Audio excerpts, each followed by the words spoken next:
ada ahlul bid'ah wal ahwa, ahlul bid'ah al-aqaidiyah wa ahlul bid'ah al-siyasiyah. Ana aqul bainana wa bainakum as-salaf, bainana wa bainakum al-kutub, kana yaqulu al-bid'ah bainana wa bainakum. Bismillahirrahmanirrahim. Alhamdulillahilladzi arsala rasulahu bil huda wa dinil haqq liyudhhirahu 'alad dini kullihi wa kafaa billahi shahida. Asyhadu an la ilaha illallah wahdahu la syarikalah iqraran bihi wa tauhida.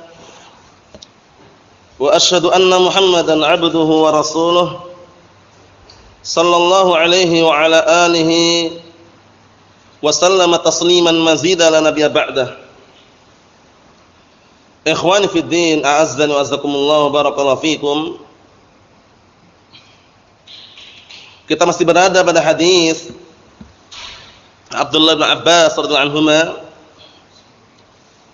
yaitu hadis yang berisikan tentang hukum menggantikan puasa orang yang meninggal dalam kondisi punya hutang puasa. Bagaimana rinciannya? Kemudian siapa yang menggantikan? Kemarin sudah ana jelaskan. Yang menggantikan tentunya yang paling dekat. Karib kerabatnya, walinya. Wali di sini maksudnya yang paling dekat. Paham ya? Nah, bisa suaminya atau istrinya atau sebaliknya.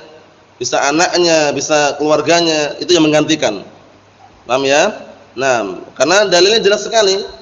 Hadis yang sebelumnya kita baca, hadisnya Aisyah radhiyallahu anha, "Man mata wa alaihi siyamun sama anhu waliyuh." Barang siapa yang mati dalam keadaan dia punya hutang puasa, maka yang menggantikan puasanya adalah walinya. Wali adalah kerabat yang mendekat terlebih dahulu. Paham ya? Dari keluarganya. Kalau enggak ada sama sekali baru orang lain boleh menggantikannya. Sudah kita jelaskan kemarin ya, orang lain boleh menggantikannya. Naam. Kemudian Rasulullah SAW waktu itu ditanya oleh seorang wanita yang ibunya meninggal dalam kondisi punya hutang puasa nadar. Seraya wanita tadi berkata, "Ya Rasulullah, inna ummi matat wa 'alaiha shaumu nadrin." Ya Rasulullah, ibuku meninggal dalam keadaan dia punya hutang puasa nadar. Apa asumu anha? Apakah boleh aku berpuasa diniatkan untuknya? Apa kata Rasulullah sallallahu alaihi wasallam? Faqal ara'aiti law kana 'ala ummiki dainun faqadaiti akana dzalika yu'addi anha?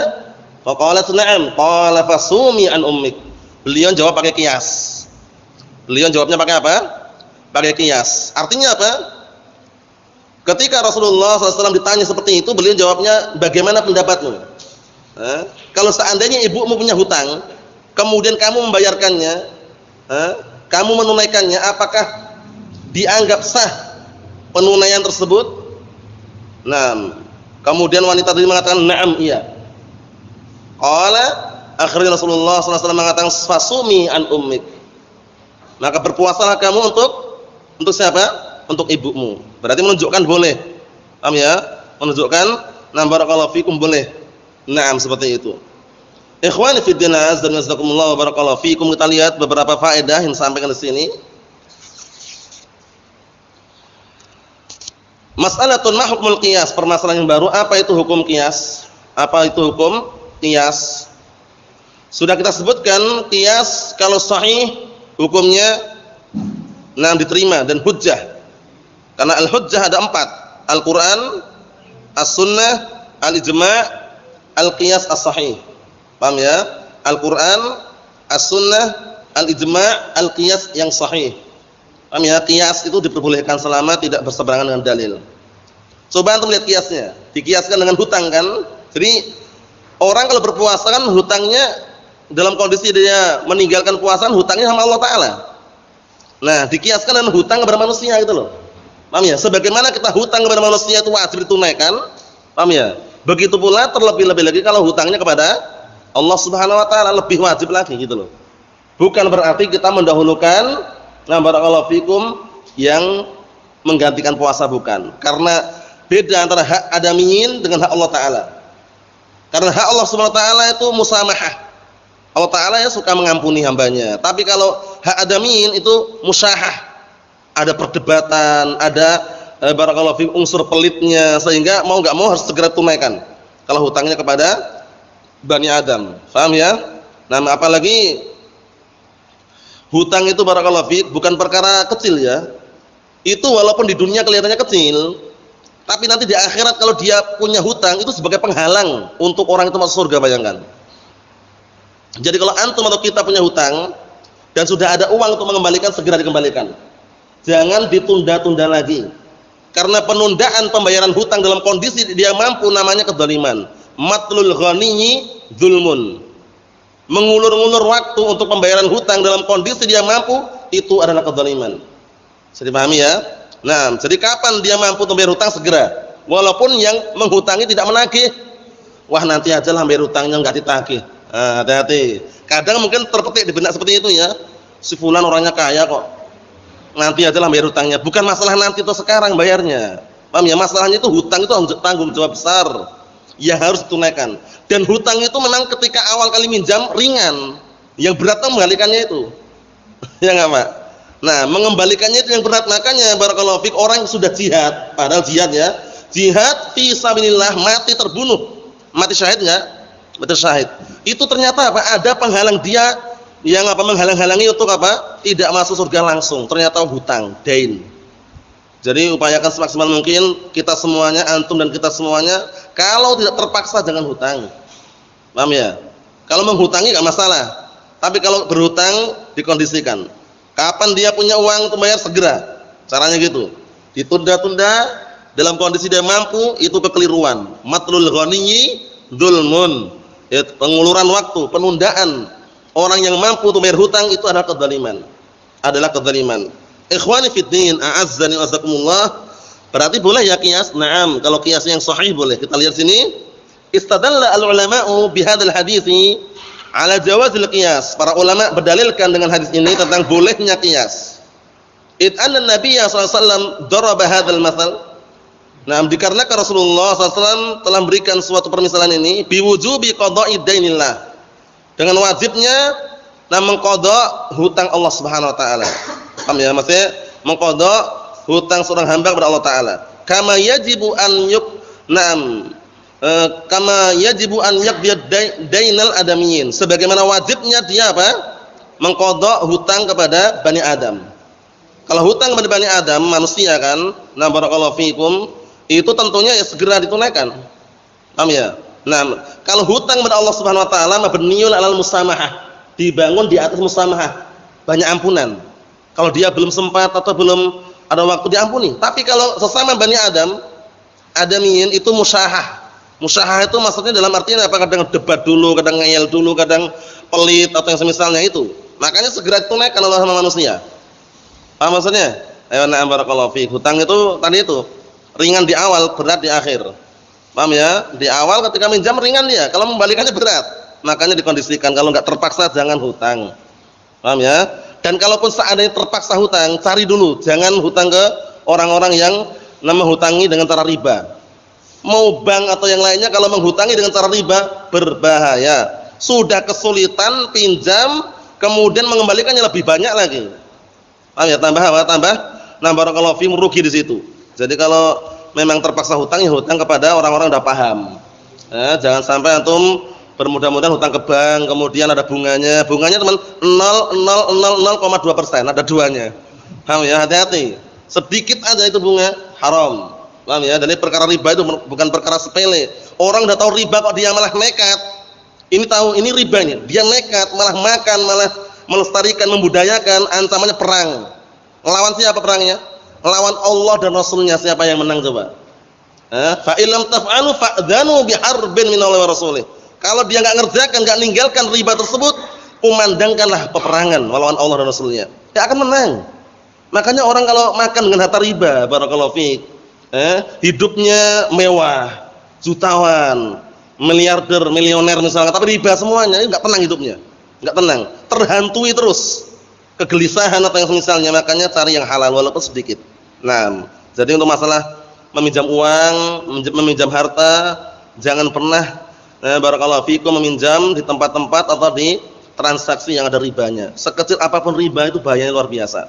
Paham ya? Nah, barakallahu fikum. Sudah kita lewati kan atau antum juga pernah mendengarkan. Jadi pintu-pintu riba itu banyak sekali. Paham ya? Bisa dikatakan termasuk yang jelek pintu riba adalah bagaikan seperti orang yang menzinai ibunya sendiri. Wal'iyadzubillah. Naam, wal'iyadzubillah ya. Jadi qiyas boleh selama tidak berseberangan dengan syariat. Anak kalau berbuat kejahatan, kejelekan dapat dosa enggak ya? Nah, dikiaskan. Sebagaimana antum berbuat kebaikan dapat pahala, begitu pula sebaliknya kalau antum berbuat kejelekan dapat dosa. Itu qiyas namanya. Namanya qiyas. Nanti di sana juga ada qiyas aulawi. Qiyas aulawi itu qiyas yang nomor perbandingan. Paham ya? Sekarang manusia ketika punya tangan sempurna enggak? Sempurna. Ketika bisa melihat sempurna enggak? Sempurna. Ketika bisa mendengar sempurna atau tidak? Sempurna. Kemudian kita katakan terlebih-lebih lagi Allah Subhanahu wa taala zat yang maha melihat, mendengar dan memiliki sifat dan nama. Lebih sempurna lagi gitu loh. Itu namanya qiyas aulawi namanya. Naam. Kita lihat. Terus bagaimana ya? Kaitannya dengan anak dan keluarganya dan orang tuanya. Kenapa ketika orang tuanya punya hutang kok anaknya yang bayar? Mari kita lihat sini. Wa ma huwal jam' bainal dalilain apa? Bagaimana cara mensinkronkan, menggabungkan antara dua dalil? Wa amal jam'u baina qala ta'ala, adapun menggabungkan antara perkataan Allah Ta'ala wa allaisa lil insani illa ma sa'a. Dan bahwasannya tidak ada untuk seorang itu kecuali yang dia upayakan. Maksudnya apa? Maksudnya tidak ada balasan untuknya kecuali yang dia usahakan saja. Kalau yang usaha orang lain aslinya yang dapat orang lain. Tapi kenapa di sini kok yang hutang bapaknya, yang hutang ibunya kok anaknya yang bayar itu loh? Kalau kita lihat ada kaitannya atau tidak. Naqul, kita katakan wa walatuhu min sa'ihi wa kasbih, ya kan? Anaknya itu dari usahanya dan juga apa? Kerjanya orang tua. Ya enggak? Tanpa orang tua ada enggak anak? Ada enggak? Enggak ada itu loh. Paham ya? Sehingga ada kaitannya.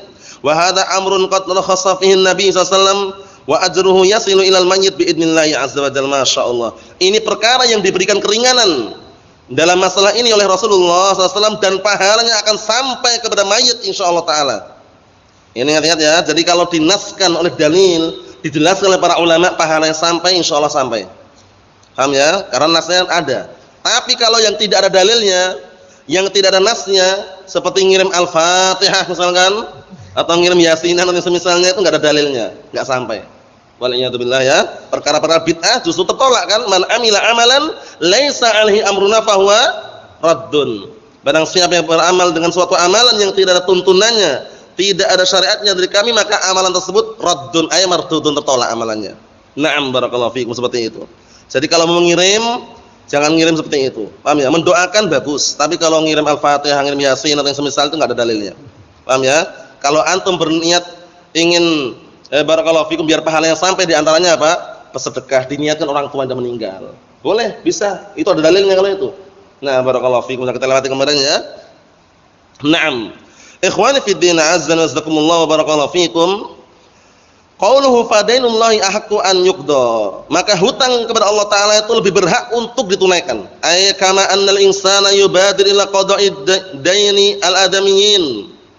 Kata beliau, sebagaimana bahwasanya manusia hendaknya bersegera untuk menunaikan hutang sesama Bani Adam. Falyubadir ila qada'i dainillah, maka hendaknya dia bersegera juga untuk segera melunasi dan juga mengqada hutang kepada Allah Subhanahu wa taala. Minal hajj wal umrah wasiyam wan nadhr. Baik itu haji, umrah, puasa atau nazar. Paham ya? Seperti itu. Jadi kalau orang tuanya sebelum meninggal bernazar, kemudian nazar yang baik, nazar yang taat, maka ketika dia meninggal belum sempat menunaikan, yang menunaikan walinya. Paham?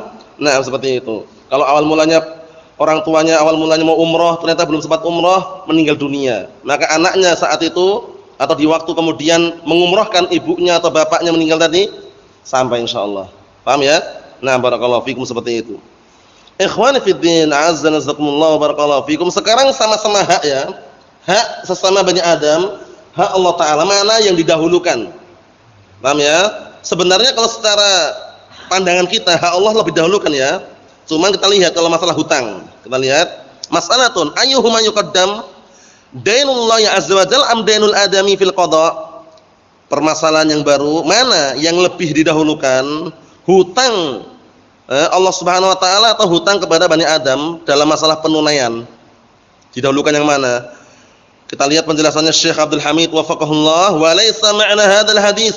Hadis ini bukan maknanya anna haqqallah mabniyyun 'ala musyahah. Ini penting ini.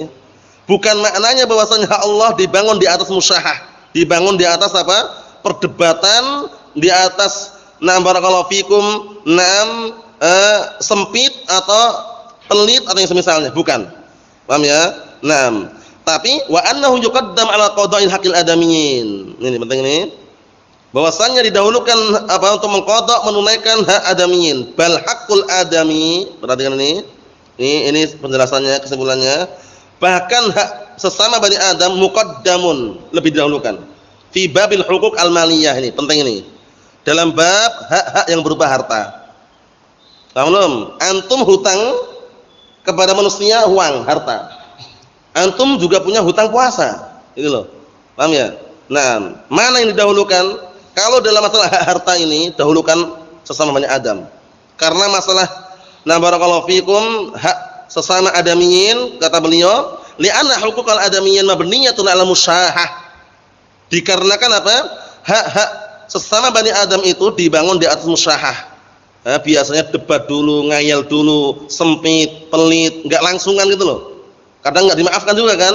Tapi kalau hak Allah taala masih bisa dimaafkan oleh Allah taala. Kita lihat, wa haqqullahi 'azza wa jalla mabniyyun 'alal musamahah.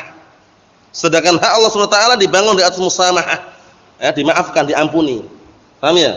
Nah, barakallahu fikum. Banyak sekali kan ampunan-ampunan yang Allah berikan kepada hamba-hambanya. Naam. Faqad yatajawazullahu 'azza wa jalla wa yaghfir, ya kan?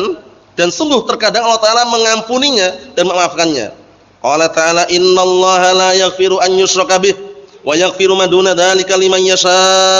Wa man yusyrik billah faqad iftara itsman 'azima. Sesungguhnya Allah taala tidak mengampuni dosa kesyirikan dan akan mengampuni dosa-dosa yang selain syirik bagi siapa pun yang Allah taala kehendaki. Dan barang siapa yang berbuat syirik kepada Allah taala, sungguh dia telah membuat kedustaan yang besar. Paham ya? Dosa yang besar. Paham ya? Membuat kedustaan dan dosa yang besar. Naam, ikhwani fid din, a'azzani wa azakumullah wa barakallahu fikum. Kata beliau di sini, wa fihi anna min siyaghil fard hatta wa fihi anna man dayya al-fard hatta lam yakhruj waqtuhu fa alayhi an ya'tiya bih la siyama fi ma yajuzu fihi al-qada. Dalam hadis ini juga ada pendalilan bahwasanya barang siapa yang menyia-nyiakan suatu kewajiban sampai keluar waktunya, maka wajib atasnya untuk apa? Menunaikan atau mengerjakannya. Terlebih-lebih lagi pada perkara yang memang diperbolehkan untuk mengqadha, seperti puasa. Kalau salat kan enggak boleh diqadha kalau puasa. Kalau salat. Paham ya? Salat itu penunaian ada namanya. Paham ya? Cuman ada beberapa faktor yang barakallahu fikum boleh diakhirkan ketika apa di antaranya? Tertidur atau lupa. Ya kan? Mana ma'al salatin aw nasiyaha, barang siapa yang dia tertidur di salatnya atau karena lupa, maka kapan salatnya? Hina dzakaraha, tatkala dia ingat langsung. Paham ya? Itu namanya menunaikan, bukan mengganti. Paham ya? Nah, seperti itu. Jadi kalau misalkan taruhlah gini, 5 tahun enggak pernah salat dia, tobat dia. Datang Ramadan, tobat dia, langsung salat. Apakah salat-salat yang dulu diqadha? Enggak perlu. Itu maksudnya ya. Nah, jadi enggak perlu mengqadha salat-salat yang terdahulu, enggak perlu. Kalau puasa yang paling terakhir saja yang dia, kalau dia perlu mengqadhanya kalau dia misalkan punya hutang. Nah, seperti itu. Ikhwani fid din, azza wa jazakumullah barakallahu fikum. Sekarang kesimpulannya, bagaimana rinciannya? Kapan walinya itu menggantikan puasa si mayit? Mas'alatun mata yata'ayyan as-siyam 'anil mayyit ini. Permasalahan yang baru, kapan dipastikan seorang wali atau seseorang berpuasa untuk si mayit? Kapan dipastikannya? Paham ya? Bagaimana keadaannya itu loh. Kan kemarin sudah kita jabarkan panjang lebar itu ya. Kalau dia posisinya belum sempat atau tidak memungkinkan untuk berpuasa, sakitnya berkepanjangan, sakit terus misalkan, maka enggak perlu walinya berpuasa untuk menggantikannya. Paham ya? Tapi kalau dia sempat untuk membayar hutang tersebut, paham ya? Tapi belum sempat membayar, sudah mati, maka walinya yang menggantikannya. Bisa dipahami ya? Nanti akan sebutan contohnya nanti. Mata yata'ayyan siyam 'anil mayit, kapan dipastikan berpuasa diniatkan untuk mayit. Al-jawab, ini penting ini. Idza aftara tsumma istata'a an yaqdiya. Kalau dia berbuka, kemudian dia mampu untuk mengqadha'nya. Walam yaqdi, tapi dia enggak segera mengqadha'. Contohnya lah, si A, dia berbuka dia. Ketika Ramadan dia hutang 5 hari lah. Setelah selesai Ramadan, dia sehat badannya. Tapi dia enggak mengqadha'. Ternyata belum sempat mengqadha', meninggal dunia. Berarti kan ada kesempatan di awal permulaan. Nanti walinya menggantikan yang 5 hari tadi itu. Karena dia ada kesempatan. Beda halnya, barakallahu fikum, dia sakit. Paham ya? Sakit mulai dari Sya'ban sampai selesai Ramadan. Otomatis enggak ada kesempatan di situ kan? Yang seperti itu keadaannya nanti tidak perlu mengqadha walinya. Kita lihat aja biar tambah jelas. Wajib 'alaihi shaum. Apabila dia berbuka kemudian mampu untuk mengganti atau mengqadha puasa tapi dia belum mengqadha, wajib atasnya berpuasa. Maksudnya walinya. Wa ta'allaqa bil haq, dan mulailah hak tersebut bergantung di situ. Wa amma man istamarra bihil marad, adapun yang terus-menerus sakitnya hatta mata, sampai mati, sampai meninggal, sakitnya terus-menerus sampai meninggal, falaisa alaihi qada, maka tidak ada qada untuknya. Paham ya? Jadi tidak perlu mengqadha kalau dia sakitnya terus-menerus, enggak ada kesempatan membayar. Misaluhu, ini contohnya nih, contohnya, law anna rajulan marada min Sya'ban. Kalau seandainya ada orang dia itu sakit di bulan Sya'ban, hatta Ramadan, sampai Ramadan. Di bulan Sya'ban dia sakit sampai Ramadan. Ternyata summa mata ba'da Ramadan. Setelah selesai Ramadan meninggal. Berarti kan hutang sebulan. Berarti sempat enggak bayar berarti? Sempat enggak? Enggak ada kesempatan kan? Udah meninggal kan? Sakitnya di Sya'ban full sampai selesai Ramadan. Hutangnya berarti sebulan kan? Setelah Ramadan meninggal dunia. Berarti enggak ada kesempatan untuk mengqadha. Ya, seperti itu bagaimana? Walam yatamakkan min al-qadha, dan tidak memungkinkan bagi dia untuk mengqadha'nya. Laisa 'alaihi syai', yang seperti ini enggak perlu, tidak ada dosa baginya, tidak ada sesuatu. Maksudnya bagaimana? Enggak perlu walinya menggantikannya. Bisa dipahami? Li'annahu lam yajib 'alaihi, karena sudah enggak wajib lagi atasnya. Sakit. Gimana? Walam yadkhul tahta istita'atih, dan tidak masuk di bawah kemampuan dia, sakit. Wa rabbuna azza wa jalla yaqul, sedangkan Allah Ta'ala mengatakan la yukallifullahu nafsan illa wus'aha. Tidaklah Allah Ta'ala membebankan suatu jiwa kecuali yang dia mampu. Wa yaqulu Allah Ta'ala, dan Allah Ta'ala mengatakan fattaqullaha mastata'tum. Dan Allah Ta'ala mengatakan bertakwalah kalian kepada Allah Ta'ala semampu kalian. Sudah paham soalnya sekarang ya? Clear ya? Jadi kalau sakitnya itu barakallahu fi terus sampai Ramadan selesai dia sakit. Setelah Ramadan meninggal dunia, enggak ada kesempatan untuk mengqadha. Maka hutang-hutangnya tadi itu tidak perlu dia membayarnya. Walinya enggak perlu membayarnya. Tapi kalau ternyata setelah Ramadan dia masih hidup, sehat, ada kesempatan, ternyata kok meninggal, belum sempat mengqadha, walinya menggantikannya. Bisa dipahami ya insyaallah ya? Barakallahu fikum, seperti itu. Tapi cukup mengqadha aja atau bayar fidyah? Lihat. Hal yajibul qadha' ma'al fidyah am yaktafi bil qadha'? Permasalahan yang baru, apakah wajib mengqadha' bersamaan bayar fidyah, ngasih makan orang miskin, atau cukup dengan mengqadha' saja? Kata Syekh Abdul Hamid, waladhi yadhhar annahu yaktafi bil qadha'. Yang nampak dengan kebenaran bahwasannya cukup dengan mengqadha' saja, tidak perlu bayar fidyah. Bisa dipahami ya? Cukup mengqadha' saja, tidak perlu bayar fidyah. Kenapa sih? Kita lihat bawah itu, fal qaul bil fidyah mansukh. Karena pendapat yang mengatakan fidyah, bayar fidyah itu sudah dihapus, mansukh. Paham ya? Walaupun sebagian ulama masih mengatakan demikian, tapi mansukh. Jadi kesimpulannya tidak perlu bayar fidyah, cukup mengqadha. Wallahu a'lam bishawab, itu yang dijelaskan di sini. Ikhwani fid din, azza wa jazakumullah wa barakallahu fikum. Kita ambil dikit saja. Berikutnya, qala al-mu'allif asbahullah. Sekarang kita akan mengambil hadis yang ke-13.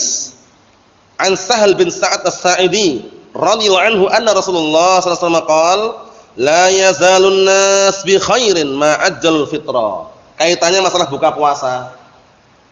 Jadi barakallahu fikum, disunnahkan dalam buka puasa disegerakan. Kalau sahur diakhirkan. Kaidahnya apa? Ta'jilul fitr wa ta'khirus sahur. Itu termasuk amalan sunnah. menyegerakan buka, mengakhirkan apa? Sahur. Nah, sudah kita lewati pembahasannya kemarin, sedikit pembahasannya. Nah, barakallahu fikum. Jarak antara barakallahu fikum salat subuh dengan dia sahur tadi itu, selesai sahur tadi itu kurang lebih berapa? Kalau orang baca Al-Qur'an 50 ayat kurang lebihnya. Maksudnya itu barakallahu fikum sangat dekat sekali jaraknya. Tidak seperti orang-orang zaman sekarang masih setengah jam, seperempat jam udah imsak. Kalau Jawa gitu ada suara-suara gitu. Kalau di sini mungkin enggak ada ya, teman, ada orang teriak-teriak itu aja ya. Paham ya? Tapi kalau imsak di Jawa seperti itu. Nah, itu enggak ada dalilnya seperti itu. Paham ya? Masa orang masih mau makan mau minum tahan. Paham ya? Nah, barakallahu fikum seperti itu. Nah, karena batasannya itu adalah apa? Terbitnya fajar shadiq. Batasannya sahur, terbitnya fajar shadiq, masuk waktu subuh. Paham ya? Seperti itu. Naam. Setengah jam, seperempat jam masih lama kan? Masih bisa minum, masih bisa bikin apa? Teh hangat ya enggak? Masih lama. Naam. Kita lihat hadisnya. Senantiasa manusia itu berada di dalam kebaikan selama menyegerakan buka. Paham ya? Menyegerakan buka. Dalam riwayat yang lain, la yazalun nas tahiran. Senantiasa manusia itu suci selama apa? Menyegerakan buka. Nah, sekarang sandaran buka itu adzan atau terbenamnya matahari? Terbenamnya matahari. Walaupun orang-orang belum adzan, antum taruhlah naik ke puncak atau ke gunung gitu ya, atau di tempat yang lepas yang tidak ada penghalang-penghalang, ufuk bagian timur, paham ya? Nah, ufuk bagian barat barakallahu fik sudah terbenamnya matahari. Orang belum adzan, langsung buka enggak masalah. Nunggu adzan dulu, keliru. Paham ya? Nah, jadi antum posisi melihat langsung terbenamnya matahari, langsung buka bismillah. Enggak perlu nunggu adzan. Karena adzan itu disyariatkan fungsinya apa sih? Hanya untuk i'lam di antaranya. I'lam atau i'lan, pemberitahuan bahwasanya masuk waktu. Nah, ilah waktunya bukan adzan aslinya. Paham ya? Waktunya adalah barakallahu fikum kaitannya dengan perputaran matahari. Paham ya? Terbenamnya, nanti zawal, terbit. Kan kaitan dengan itu semuanya kan? Nah, barakallahu fikum aslinya seperti itu. Naam. Kenapa kok dikatakan senantiasa manusia itu di atas kebaikan, bagus keadaannya selama menyegerakan buka? Karena di sana ada kelompok sesat, Syiah Rafidhah atau intinya Syiah secara umum. Mereka kalau berbuka menunda menunggu sampai bintang muncul. Ini kalau di sini mungkin anda belum menyaksikan ya, kalau di Yaman sana terang-terangan mereka. Jadi kalau orang-orang ahlu sunnah dan orang-orang awam yang lain yang paham sunnah itu mereka udah adzan. Nah, kita udah makan-makan, minum-minum, udah salat maghrib. Setelah salat maghrib kita makan lagi, mereka baru adzan. Nunggu bintang muncul. Syiah seperti itu. Allahul musta'an. Nah, itulah termasuk keganjilan apa pendapat mereka. Nah, itu nanti kalau adzan ada tambahannya adzannya. Hayya 'ala khairil amal. Hayya 'alas shalah, hayya 'alas salah, hayya 'alal falah, hayya 'alal falah, hayya 'ala khairil amal. Ada tambahannya itu. Mari kita beramal. Paham ya? Seperti itu. Nah, jadi tambahannya itu tambahan yang tidak sahih ya, tidak ada dalilnya. Nah, kemudian mereka banyak perkara-perkara yang ganjil. Kalau antum mau merujuk kitabnya, bagus sekali kitabnya, membongkar kedoknya orang Syiah. Yang ngarang itu kitab itu yang karya seorang imam mereka juga, tapi dah tobat. Kitabnya Lillahi Tsumma Litarikh. Lillahi Tsumma Litarikh itu tipis tapi dibongkar kedoknya mereka semuanya. Dan kalau tidak salah di kisahnya itu orang itu siap dibunuh karena dia memang pemimpinnya mereka, syekhnya mereka tobat itu loh. Tobat akhirnya ngarang suatu kitab bongkar kedoknya mereka. Dan biasanya kalau ketahuan dibunuh. Orang udah siap itu loh. Paham ya? Nah, kitabnya Lillahi Tsumma Litarikh itu bagus sekali. Mulai dari Khumaini dibongkar bagaimana, orang Syiah Rafidhah bagaimana. Nah, jadi Syiah Rafidhah, kalau yang Rafidhah ya, ingat-ingat ya. Syiah ada dua, Zaidiyah, Rafidhah. Kalau Zaidiyah itu masih dikatakan para ulama belum mengkafirkannya. Tapi kalau Syiah Rafidhah akfar minal Yahud wan Nasara. Lebih kafir daripada Yahud dan Nasara. Para ulama mengatakan tidak masuk dalam 72 golongan. Paham ya? Syiah Rafidhah. Nah, jadi hati-hati. Jadi kalau ada di Yaman sana kok mengatakan masyayikh Ahlus Sunnah damai Syiah Rafidhah, dipertanyakan. Paham ya? Oh, damai di mana? Oh, banyak Ahlus Sunnah yang enggak damai, berjalan lancar, yang penting bismillah sabar aja. Ini malah damai. Damai sama orang-orang Syiah Rafidhah, pimpinannya malah disuruh ngisi muhadharah di pondoknya. Bayangkan itu. Padahal dulu ketika di Damas perang melawan Syiah Rafidhah, orang-orang ini yang mengaku Ahlus Sunnah ini malah gembos-gembosin. Perang di Damas itu gara-gara rebutan gunung katanya. Allahul musta'an. Itu barakallahu fikum kisah masa lalu. Yang jelas barakallahu fik Syiah Rafidhah jangan pernah antum ngajak damai. Mereka itu pengkhianat. Kapan ada kesempatan, ada peluang, ada waktu, Ahlus Sunnah dibantai di situ. Paham ya? Allahul musta'an Syiah Rafidhah. Ikhwani fi din azza wa jazakumullah barakallahu fikum. Ini kaitannya dengan apa tadi? Kaitannya dengan menyegerakan buka puasa. Di sini ada bantahan untuk orang-orang apa? Syiah Rafidhah yang mereka menunda buka puasa sampai terbitnya apa? Sampai munculnya apa? Bintang. Nah, Allahul musta'an seperti itu. Ikhwani fi din a'azzani wa jazakumullah barakallahu fikum. Kita ambil dikit lagi, ta'jilul fitr, menyegerakan buka. Jadi jangan sampai lupa ya kaidahnya ya. Ta'jilul fitr, ta'khirus sahur. Menyegerakan buka, mengakhirkan sahur. Naam, jadi semuanya harus dikondisikan. Jangan sampai mengakhirkan sahur kemudian juga terburu-buru, akhirnya adzan dikumandangkan, sudah masuk subuh antum baru sahur, jangan. Semuanya dikondisikan. Dikondisikan. Nah, kalau sudah berkeluarga ya berarti ta'awun sama istrinya, nanti suruh jam sekian bangun menghangatin nasi atau lauknya. Jadi semua dah kompak. Paham ya? Dalam artian begitu waktu sahur datang langsung bismillah. Paham ya? Nah, seperti itu. Jangan sampai terburu-buru, semua belum matang, semua belum siap, begitu datang waktu sahur bingung. Paham ya? Akhirnya enggak sahur, kan berkahnya kurang. Nah, seperti itu. Kalau sah-sah aja. Dia taruhlah barakallahu fikum enggak sahur kemudian dia puasa Ramadan sah aja. Kan udah niat di awal. Iya enggak? Cuman kan berkahnya kurang. Siang lemas, badannya lemas, wajahnya pucat kan itu. Paham ya? Nah, barakallahu fiik. Ikhwani fi din azza wa jazakumullah barakallahu fiikum. Qala Asy-Syaikh Abdul Hamid wafaqahullah saqal musannif ta'ala hadzal hadits li bayani wujubi ta'jilil fitr. Musannif menjelaskan atau membawakan hadis ini, menyebutkan hadis ini dalam rangka atau menjelaskan wajibnya menyegerakan buka. Berbuka itu tidak harus mewah-mewah. Kalaulah seandainya adanya hanya aswadain, al-ma' wa tamr, air minum dan juga kurma enggak masalah, sah. Nah, intinya itu sudah memasukkan sesuatu pada barakallahu fikum pada kita. Masih sudah makan itu ya, walaupun sedikit, walaupun antum minum tok dah sah dah. Paham ya? Termasuk kekeliruan, kesalahan yang mungkin sering antum pernah juga mendengar dan juga melihatnya. Seorang muadzin dia adzan dulu baru buka. Itu salah itu. Paham ya? Buka dulu baru adzan. Paham ya? Udah waktunya buka ngapain?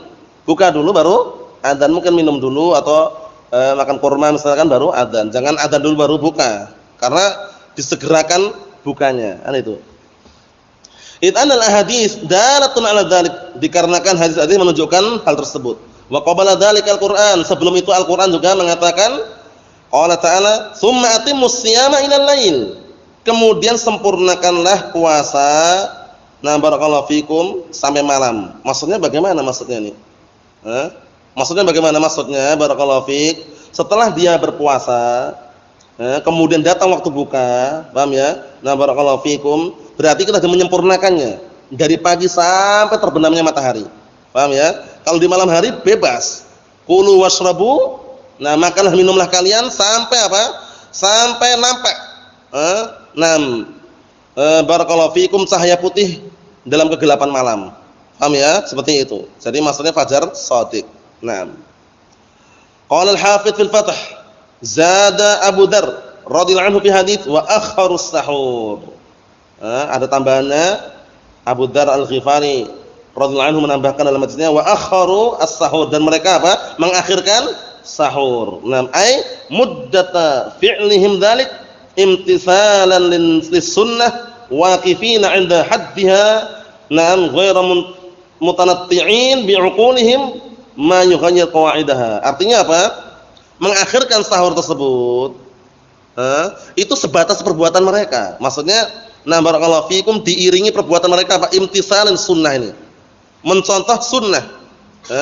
Barakallahu fikum, dan mereka berhenti sesuai dengan apa batasannya. Tanpa berlebih-lebihan. Paham ya? Mengikuti akal mereka yang bisa mengubah kaidah. Maksudnya diakhirkan itu bukan berarti mepet banget, bukan. Antum prediksikan antara selesai sahur antum dengan adzan subuh itu dekat itu loh. Paham ya? Kalau 5 menit dekat sekali, Masya Allah. Tapi kalau antum terburu-buru, benar-benar mepet, kemudian orang udah adzan semuanya, antum belum minum, udah. Itu berarti keliru situ. Paham ya? Maksudnya mengakhirkan sahur bukan berarti disuruh apa? Nah, mepet banget kemudian begitu adzan antum baru minum, jangan. Paham ya? Maksudnya itu jarak antara antum sahur, selesai sahur dengan masuknya waktu subuh itu dekat jaraknya. Paham ya? Jaraknya dekat, jangan terlalu jauh jaraknya. Na'am, barakallahu fiik.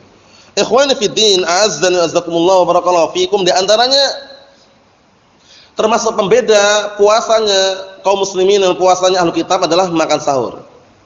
Nah, barakallahu fiikum, seperti itu. Jadi perbedaannya di makan sahur. Ya kan, faslu ma baina siyamina wa siyami ahli kitab aklatus sahar. Paham ya? Pemisah antara puasa kita dan puasa ahli kitab adalah makan sahur. Mereka enggak sahur, kita sahur. Paham ya? Nah, barakallahu fiikum, seperti itu. Kemudian apa? Kalau untuk masalah buka puasa kenapa menyegerakan? Ternyata ada riwayat juga bahwasanya orang-orang ahli kitab itu menunda mereka kalau buka. Li'anal yahud wan nasara yu'akhirun, karena mereka menunda, mengakhirkan buka, itu keliru. Yang diakhirkan itu apa? Sahur, kalau buka disegerakan. Bisa dipahami ya? Nah, barakallahu fikum, seperti itu. Disebutkan juga dalam riwayat yang lain, la tazalu ummati 'ala sunnati ma lam tangtadir bi fitriha an-nujum. Ini. Senantiasa umatku di atas sunnah, di atas sunnahku, selama umatku tidak menunggu berbukanya, tidak menunggu apa? Tidak menunggu bintang. Paham ya? Jadi kalau antum nanti ke Yaman misalkan, atau antum di Yaman, lihat aja ketika buka puasa nanti ada beberapa oknum yang mereka adzannya itu setelah kita sholat maghrib. Nah, itu Syiah dah biasanya. Paham ya? Nah, dan kalau antum saksikan di atas memang nampak bintangnya. Karena di sana itu kan hujannya cuma mungkin taruhlah setahun cuma 2 kali aja. Paham ya? Jarang hujan di sana. Karena rumahnya juga terbuat dari tanah kan. Kalau hujan tiap hari bisa roboh kan? Seperti itu. Jadi memang Allah Taala sudah atur semuanya. Kesimpulannya di situ barakallahu fiik, ketika berbuka mereka enggak langsung buka. Nunggu bintang muncul dulu. Allahul musta'an. Naam. Ikhwani fid din, azza wa jazakumullah barakallahu fiikum. Masih panjang juga ternyata pembahasannya. Nah, barakallahu fiikum, kita ambil dikit lagi. Nanti setelah itu kita tutup. Qala Ibnu Daqiqil 'Id, faedah bagus sekali ini dinukilkan oleh Syekh Abdul Hamid wafaqahullah. Qala Ibnu Daqiqil 'Id, berkata Imam Ibnu Daqiqil 'Id, fi hadzal hadits raddun 'ala Syiah. Dalam hadis ini ada bantahan untuk Syiah. Syiah itu siapa sih? Syiah itu adalah kelompok yang mereka ghulu, ekstrim di dalam menyanjung Ali bin Abi Thalib. Paham ya? Syiah itu kelompok yang ekstrim, paham ya? Ghulu, berlebihan di dalam menyanjung Ali bin Abi Thalib. Bahkan sebagian mereka, kelompok As-Sabaiyah, pengikutnya Abdullah bin Saba al-Yahudi, itu sampai mengangkat derajatnya Ali menjadi Allah. Paham ya? Suatu ketika mengatakan, "Ya Ali, antallahu haqqan," katanya. "Wahai Ali, kamu tuh benar-benar Allah," katanya. Marahlah Ali bin Abi Thalib. Akhirnya memerintahkan orang-orang yang bersama beliau agar orang tadi itu dicari, ditangkap, dibakar. Orang-orang yang mengatakan Ali adalah Allah dibakar. Nah, cuman waktu itu hukum yang ditetapkan oleh Ali dikritik oleh Abdullah bin Abbas. Karena enggak boleh kan membakar orang, la yu'adzibun nar illa rabbun nar. Tidak boleh mengadab dengan api kecuali Rabb yang memiliki api. Kata Abdullah bin Abbas, "Lau kuntu ana," kalau seandainya waktu itu aku yang menghukumnya, laqataltuhum, niscaya aku akan bunuh mereka dengan pedang. Karena mereka sudah murtad. Man baddala dinahu faqtuluh. Barang siapa yang murtad, berpindah, meninggalkan agamanya, bunuhlah dia. Nah, seperti itu. Kisah tersebut masyhur ya. Nah, masyhurah, intinya apa? Nah, Syiah ini kelompoknya pecahnya banyak sekali. Ada barakallahu fi Fatimiyah, kemudian juga ada Sabaiyah tadi itu, banyak sekali.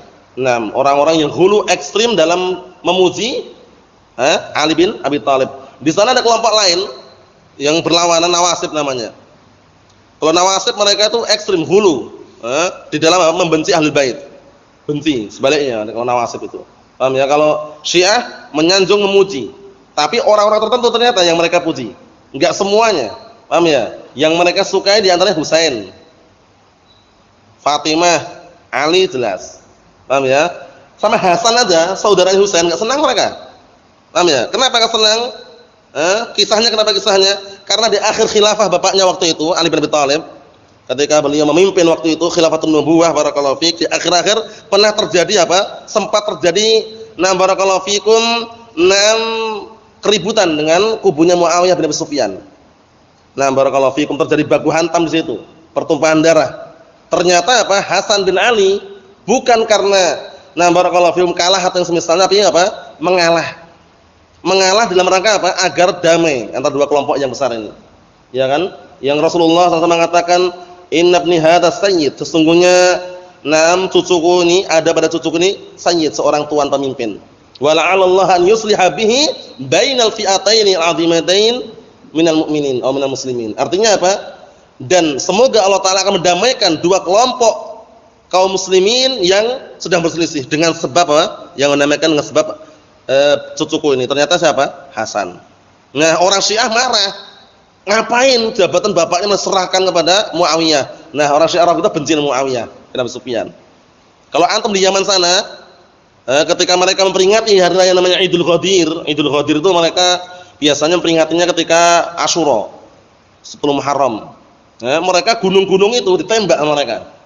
Bukan peluru plastik, bukan, peluru beneran. Paham ya? Tembak, tembak. Ini Muawiyah bin Abi Sufyan katanya. Bayangkan itu, bencinya luar biasa. Benci luar biasa mereka ya. Allah musta'an. Tapi kalau dengar nama Husain, wah senang dia. Karena Husain menurut mereka itu terbunuh dalam kondisi didolimi, tanah Karbala katanya. Padahal kalau kita telusuri sejarahnya, tidak terlepas dari kejahatan Syiah juga. Allah musta'an, seperti itu. Jadi kalau antum di Yaman ditanya sama orang Syiah itu, "Mas muknya akhi siapa namamu?" "Ali." Masya Allah, ahlan wa sahlan. Senang kalau namanya Ali. Ahlan wa hayakallah. Tapi kalau dengan namanya Umar, wah, enggak senang mereka. Umar, Muawiyah, enggak senang. Tapi kalau udah benar Ali, Husain, senang. Maksudnya sampai tingkatan seperti itu, bayangkan itu. Allahul musta'an. Ini sekedar selingan mengenai Syiah. Jadi yang kafir yang mana? Rafidhah. Kalau Zaidiyah, para ulama belum mengkafirkan karena masih awamnya itu. Nah, itu enggak terlalu ekstrim dan masih bisa diajak komunikasi lah, masih belum istilahnya enggak ekstrim seperti Syiah Rafidhah. Cuman para ulama, ada di antara ulama yang mengatakan, datangkan kepada kami Syiah Zaidiyah kecilnya, nanti melainkan ketika besar dari Syiah Rafidhah. Maksudnya itu walaupun awal mulanya Syiah Zaidiyah itu ujung-ujungnya besar dari Syiah Rafidhah nanti. Sama-sama Syiah. Nah, seperti kejadian sekarang kalau perang Syiah Rafidhah pasti apa? Nanti kalau perang pasti Zaidiyah gabung. Seperti itu. Allahul musta'an. Naam. Kita lihat sini, dalam hadis ini ada bantahan untuk Syiah fi ta'khirihim al-fitr, yang mereka menunda berbuka puasa ila dhuhurin nujum, sampai nampaknya bintang. Wa la'alla hadha huwa as-sabab fi wujudil khair fi ta'dil fitr. Nah, bisa jadi dengan sebab inilah apa?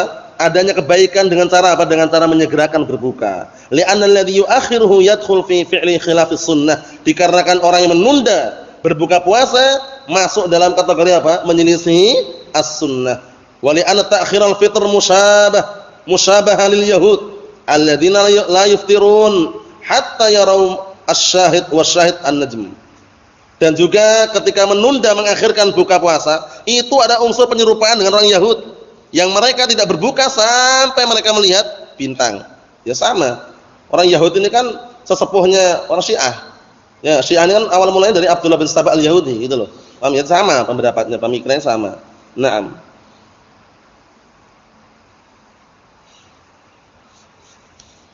Masih ada yang lainnya, barakallahu fiik, beberapa faedah mengenai kenapa disegerakan buka puasa, insyaallah pada pertemuan yang berikutnya. Nasallahu as-salamata wal afiyah fid dunya wal akhirah, walhamdulillahirabbil alamin.